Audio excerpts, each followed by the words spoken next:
Hello guys, today we are going to write a C program to add two integer numbers.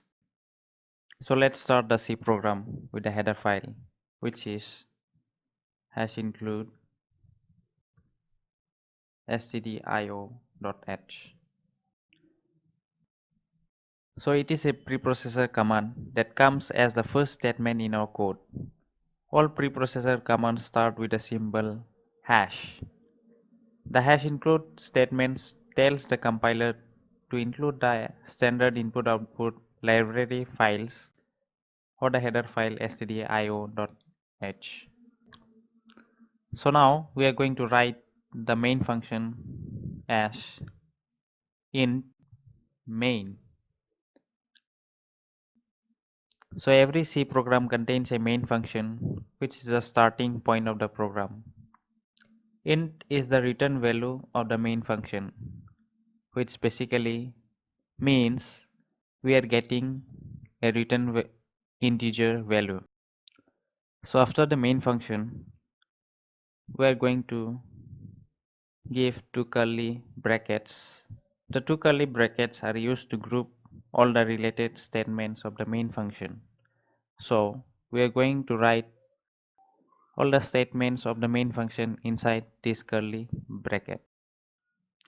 Since we are adding two integer values, so we will be taking three variables or three integer variables like int, which stands for integer, and the variables a, which will be assigning equal to 4, comma, and a variable b, which will be assigning as 6, and then the variable to store the sum of these two values as sum.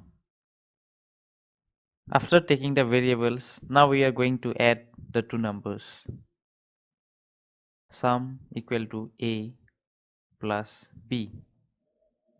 Now as the sum is done, we are going to print the result on the resultant screen.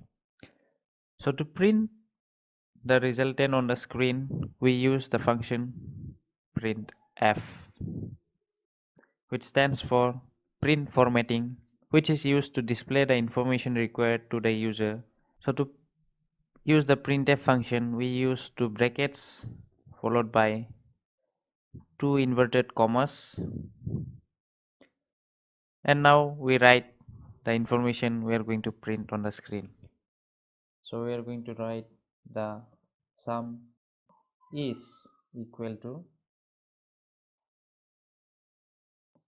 percentile d. Percentile d is basically a format specifier. Since we are going to print an integer value, so we are using percentile d. So the integer value we are printing is sum, which is the variable of our resultant sum. As the program is done, we are going to compile the program, and after compiling, it says no errors or warnings, so we are going to run the program. So as we can see, the sum is equal to 10. So by adding these two integer values, we get the sum 10, which is our result.